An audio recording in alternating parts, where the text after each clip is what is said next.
इस कार्यक्रम के पुण्यार्जक हैं भगवान नेमिनाथ दिगंबर जैन मंदिर, सुस दिगंबर जैन मंदिर समिति, अंतर्गत जैन संघ पुणे JSP, ज्ञानोदय जैन सोसाइटी के सामने भगवान नेमिनाथ चौक, सुसगांव, पुणे। विषय जीवन को परिवर्तित करने का है।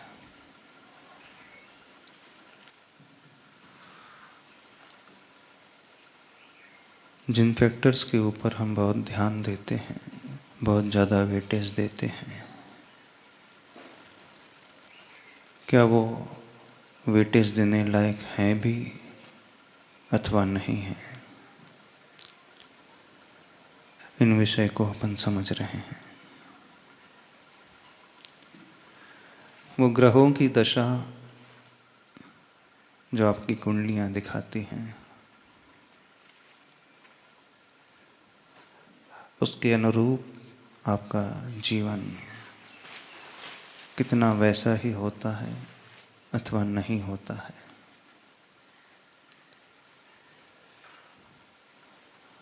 वो कुंडली का प्रभाव, ग्रहों का प्रभाव जीवन में कितना पड़ता है, कितना हम उसे बदल सकते हैं।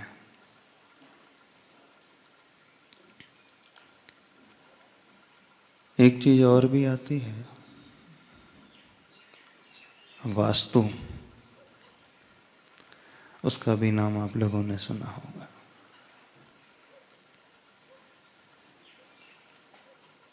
एक हमारा शरीर, कुंडली, वास्तु, शरीर,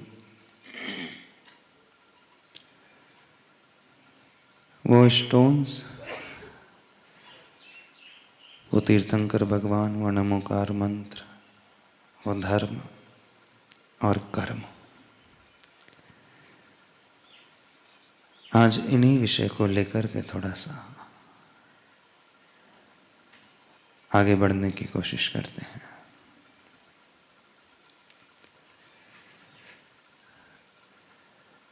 क्या इनका आपस में कोई रिलेशन है कि नहीं है, कि सब अपनी अपनी अलग अलग दिशाओं में ही चलते हैं? क्या वास्तु का भी प्रभाव आपके जीवन पर पड़ता है कि नहीं पड़ता है? कितने लोगों का क्या मत है? क्यों राजकुमार जी, आप तो इंजीनियर हो, मैकेनिकल इंजीनियर, सिविल इंजीनियर हो? हाँ, सिविल इंजीनियर। अच्छा, तो आप तो वास्तु के बारे में कुछ जानते होंगे। वास्तु क्या कहलाता है? सुना है महाराज जी, क्या उसका अनुभव ज्यादा नहीं है। क्या सुना है वास्तु का? वास्तु दोष रहता है, वास्तु दोष रहता है। किचन चाहिए ऐसा। अच्छा, कुछ लोगों ने कुंडली दोष के बारे में सुना होगा, कुछ लोगों ने वास्तु दोष के बारे में सुना होगा। तो ये सब आपस में इंटर रिलेटेड है कि इंडिपेंडेंट है? सारी की सारी चीजें जिनको हमने गिनाया अभी, आपकी कुंडली, आपका वास्तु, आपका शरीर, आपका धर्म और आपका कर्म। बोलते महाराज जी सब लोग इंटर रिलेटेड है करके। अच्छा, बोलते हैं। आपको क्या लगता है होगा ऐसा? होगा? अच्छा, किस किस को वास्तु के ऊपर विश्वास है? वास्तु होता भी है कि नहीं होता है, कि बेवकूफ बनाने वाली ये सब विद्याएं हैं? महाराज जी, वास्तु के कुछ रूल्स देख के लगता है कि ये ठीक है, और कुछ कुछ चीज़ें देख के कुछ कुछ चीज़ों के बारे में शायद पता नहीं, इसलिए उसके ऊपर भरोसा नहीं होता है। अच्छा अच्छा, कुंडली पर विश्वास होता है? महाराज जी, अभी प्रवचन सुनने के बाद थोड़ा दृष्टिकोण बदला है। जैसे कि आपने बताया कि इन सब चीज़ों से आप किसी चीज़ का अंदाज़ा तो लगा सकते हैं, लेकिन उसको जो चेंज करने के उपाय हैं वो करने की आवश्यकता नहीं है। तो इससे ये नज़रिया बदला। पहले विश्वास भी नहीं था, लेकिन अभी आपने बोला कि संकेत मिलते हैं तो विश्वास भी नहीं था, यानी हमारे कहने से विश्वास हो गया ऐसा? हाँ महाराज जी। थोड़ा सा समझने की कोशिश करना। क्यों अतुल जी, आप भी मानते हो वास्तु को? अतुल जी, हाँ, कुंडली को भी, वास्तु को भी, ग्रहों को भी? महाराज जी, शादी के पहले वास्तु को भी नहीं मानते थे और इसके बाद इसको भी नहीं मानते थे। शादी के बाद सबको मानना चालू हो गए। शादी के पहले वास्तु भी नहीं मानते थे, कुंडली भी नहीं मानते थे, शादी के बाद सब मानने लगे। हाँ। क्यों? क्योंकि धर्मपत्नी ऐसी मिल गई इस नहीं, कारण? नहीं, माने हुए एक ससुर जी है हमारे। माने हुए ससुर जी? हाँ। ससुर जी क्या थे? ज्योतिषाचार्य? ज्योतिष वाले थे। और वास्तु वाले भी थे? वास्तु वाले नहीं थे, ज्योतिष वाले थे। अच्छा, तो ससुर जी के मिलने से आपको विश्वास हो गया? हाँ बस। अब वो क्या धर्मपत्नी की पिताजी तो मानना ही पड़ेगा ऐसा? हाँ, पापा जी है तो मानना ही पड़ेगा, नहीं तो फिर घर में अच्छे से नहीं रह पाएंगे ऐसा? जो बोलते थे वो हाँ। सही माध्यम से बोलते थे कि जिससे माध्यम से आप क्या कर सकते हैं, क्या नहीं कर सकते। जो दिशा बोलते हैं ना, वो दिशा दिखा सकते थे। अच्छा, तो उनके कहने पर आपका विश्वास बढ़ने लगा? हाँ हाँ। किस पर? कुंडली पर? कुंडली पर नहीं, हाँ। उनके कहने पे। नहीं तो उन्होंने क्या कहा था? बस अपनी कुंडली देख के ही बता दिया था। यानी कुंडली होती है ऐसा कुछ? हाँ। अच्छा, तो आप कुंडली के अनुसार ही चल रहे हैं? हाँ। अपना बिजनेस जो बढ़ा रहे हो कुंडली देख करके बढ़ा नहीं रहे? नहीं, वो तो अपने पुरुषार्थ के हिसाब से बना। अच्छा, पुरुषार्थ से बढ़ा रहे हैं। तो वास्तु के बारे में बताया था वास्तु उन्होंने? देखो महाराज जी, हाँ जो जी। चीज़ अपने को लेना है उसको अपने को ध्यान में रखने करके करना है। हाँ। ज़्यादा उसमें उलझना भी नहीं है अपने को। अच्छा। जितना चाहिए उतना लेना है। हाँ। ज़्यादा उसमें ये नहीं करना है। जैसे अभी घर में वास्तु के बारे में कोई बोल रही है, तो किचन ऐसे वो हिसाब से होना चाहिए कि जहाँ उजड़ आ सके, हवा आ सके, हाँ। ये हिसाब से होना चाहिए। अच्छा। इसमें ये नहीं चाहिए कि मेरे को ये दिशा चाहिए, लेकिन जहाँ अपन किचन में अपना काम हो जाता है पूरे 24 घंटे में, तो 8 घंटा उसमें ही चले जाते, तो वो वास्तु के हिसाब से वो किचन पूरा वेंटिलेशन होना चाहिए, उजड़ होना चाहिए, जिसमें लाइट की कम संभावना हो। ये हिसाब से अपन सोच के वास्तु के हिसाब से काम होता। अच्छा अच्छा, चला। और भी कोई लोग हैं जिनको बहुत डर लगता है वास्तु से, ग्रहों से, कुंडली से? हाँ? लगता है डर, विश्वास नहीं है, कुछ नहीं करता? चला, हम कंसेप्ट बताते हैं बेसिकली होता क्या है।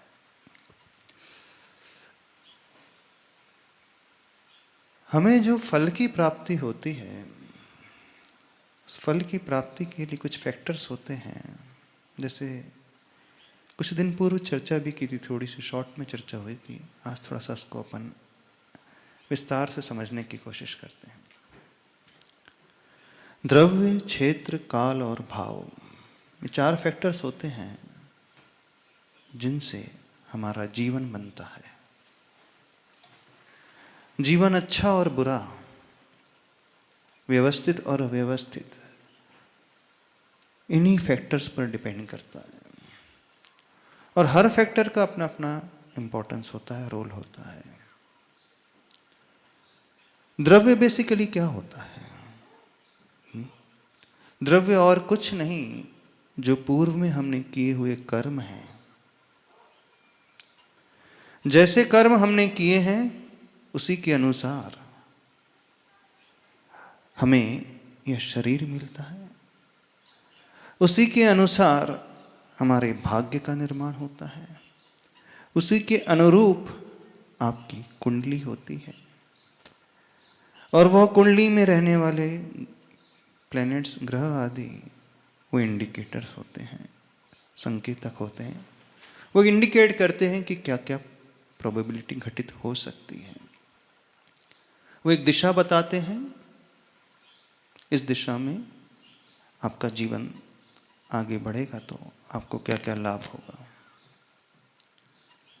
वही द्रव्य जो है हमारे शरीर का भी निर्माण करता है, जिसे हम मटेरियल कहते हैं, ऑब्जेक्ट कहते हैं।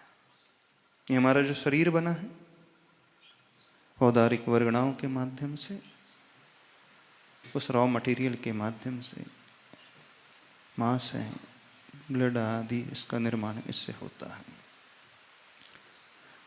अब जैसे कर्म किए थे हमने, उसके अनुरूप हमें फल मिलेगा। लेकिन वह फल मात्र कर्म कर दिए तो फल पूरा का पूरा मिल जाएगा? नहीं, उसके लिए हमें एक क्षेत्र की भी आवश्यकता होती है। हम जहाँ रहते हैं वहाँ पर वह फल मिलेगा।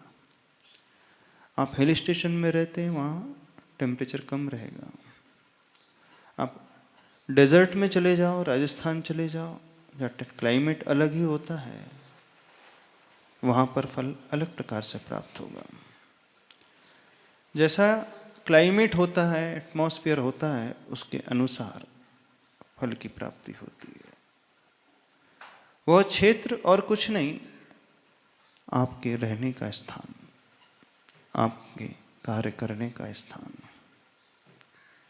आप एयर कंडीशन रूम में रहोगे, बाहर टेम्परेचर 45 डिग्री है, तो भी आपको ज़्यादा अंतर नहीं पड़ेगा। अथवा आपका जो घर है, आपका स्थान है, प्रॉपर वेंटिलेटेड है, रोशनदान है, खिड़कियां हैं, फ्रेश एयर आपको मिल रही है, लाइट्स मिल रही हैं, नेचुरल, उससे फ्रेश ऑक्सीजन आदि मिलती है, वहाँ आपकी बॉडी व्यवस्थित रहेगी। और जहाँ बहुत ज़्यादा कंजेस्टेड रहता है, जो क्षेत्र इस प्रकार का रहता है जहाँ ना एयर सर्कुलेशन होता है, ना लाइट है, उस जगह ऑटोमेटिकली नेगेटिविटी क्रिएट होने लगती है, वातावरण अशुद्ध होने लगता है, क्षेत्र अशुद्ध होने लगता है, वहाँ बैक्टीरिया आदि पैदा होने लगते हैं। जहाँ सनलाइट प्रवेश करती है वह एरिया अपने आप में हाइजीनिक होता ही है, और जहाँ वो ना प्रवेश करे, जहाँ फ्रेश एयर ना मिले, वह एरिया अपने आप में अनहाइजीनिक होता है ना। तो साइंटिफिकली प्रूव्ड है। जो स्लम एरिया में रहते हैं, पास में नाला आदि बहता रहता है, अनहाइजीनिक कंडीशन रहती है उनकी, और आप प्रॉपर ऐसे एरिया में रहते हैं, स्पेसियस है, लाइट है, विंडोज हैं, तो आपको रहने में भी अच्छा लगता है। मॉर्निंग में आप सवेरे सवेरे मॉर्निंग वॉक के लिए निकलते हैं, गार्डन आदि में जाते हैं, फ्रेश एयर मिलती है, आप बहुत अच्छा फील करते हैं। और अपने ही घर में रहते हैं, वहाँ अनईजी अपने आप ही फील होने लगता है। तो जिस एरिया में आप रहते हैं, उसका इफेक्ट तो आपकी हेल्थ पर पड़ता ही नहीं पड़ता? बिल्कुल पड़ता है। उस एरिया का इफेक्ट आपके विचारों पर भी पड़ता है, मानसिकता पे भी पड़ता है। फ्रेश एयर मिल रही है, अच्छा लग रहा है, तो हमारे विचार भी अच्छे होते हैं। अब कर्म हम बांध करके आए हैं, जो द्रव्य हम लेकर के आए हैं, अब एक व्यक्ति बहुत कंजेस्टेड एरिया में रह रहा है, वो अनईजी फील करेगा, और एक स्पेसियस एरिया में रहे, वहाँ अच्छा फील करने लगता है वो। तो हमारे कर्मों का फल हमें क्षेत्र के आधार पर भी मिलता है। तीसरा फैक्टर होता है काल का फैक्टर, टाइम का फैक्टर। वो काल भी एक बहुत बड़ा रोल अदा करता है। हम उसे कैसे लेते हैं, ग्रहण करते हैं, फल तो उसका मिल रहा है। तो वो काल जिसे आप मुहूर्त कहते हो, उसका भी इफेक्ट पड़ता है। फोर्थ नंबर में सबसे इंपॉर्टेंट जो होता है, हमारे भाव होता है, हमारे भाव होते हैं, वो फैक्टर होता है। अब कोई व्यक्ति अंदर से बहुत मजबूत है, भाव बहुत अच्छे रखता है, जिसका कंट्रोल स्वयं पर है, जिसकी सराउंडिंग भले ही कैसे भी हो, लेकिन कंट्रोल अपने आप पर रखता है, तो एडवर्स सिचुएशन में भी बहुत अच्छे से रह सकता है। लेकिन उसके लिए बहुत पावरफुल होना चाहिए व्यक्ति को। और जो एवरेज मानसिकता को रखने वाला व्यक्ति है, और उसकी सराउंडिंग, उसका क्षेत्र, उसका एरिया अच्छा नहीं है, उसका टाइम अच्छा नहीं है, उसका शरीर, उसका द्रव्य स्वयं का अच्छा नहीं है, तो ये तीनों फैक्टर उसके लिए सपोर्टिंग रोल अदा नहीं करेंगे। क्योंकि वो एवरेज मानसिकता को लिए हुए है, तो उसमें वो घबराने लगेगा, डरने लगेगा, वो ज़्यादा नेगेटिविटी से भरता चला जाएगा, वो हमेशा शिकायत करेगा, देखो मुझे कैसा शरीर मिला है।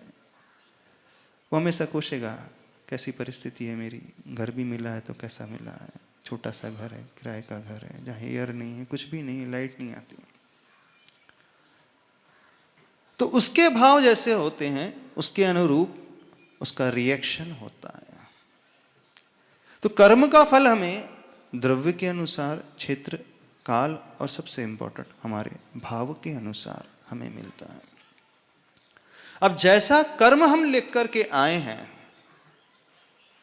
प्रश्न ये उठता है, वो हमें इंडिकेशन चाहे ग्रहों से मिल रहा है, चाहे कुंडली से मिल रहा है, चाहे घर से, क्षेत्र से मिल रहा है, वो इंडिकेशन देने वाले हैं। अब क्या हमें वैसा ही भोगना पड़ेगा कि कुछ हमारे हाथ में है जिससे हम उसमें चेंजेस कर सकते हैं कि नहीं कर सकते हैं? इसे एक एग्जाम्पल से समझने की कोशिश करें। आपके घर में एक ओवरहेड टैंक होता है, टेरेस में ओवरहेड टैंक होता है, उसका एक इनलेट होता है और एक आउटलेट होता है। इनलेट से पानी आता है, स्टोर हो गया, सपोज 5000 लीटर का ओवरहेड टैंक आपके घर में है। अब मेन आउटलेट एक होता है उसका, ठीक है, फिर उसके सब आउटलेट्स और भी बहुत सारे होते हैं जो फिटिंग्स करते हैं, पाइप फिटिंग्स करते हैं।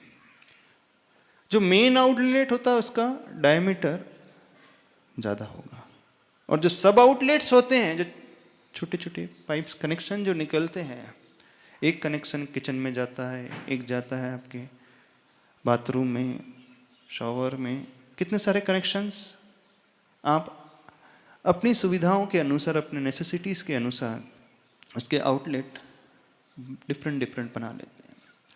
अब उस ओवरहेड टैंक में पानी भर चुका है, ठीक है, उसमें पानी आपने स्टोर कर लिया है। अब उस पानी में क्या क्या है समझने की कोशिश करना। जो ओवरहेड टैंक में पानी स्टोर हो गया है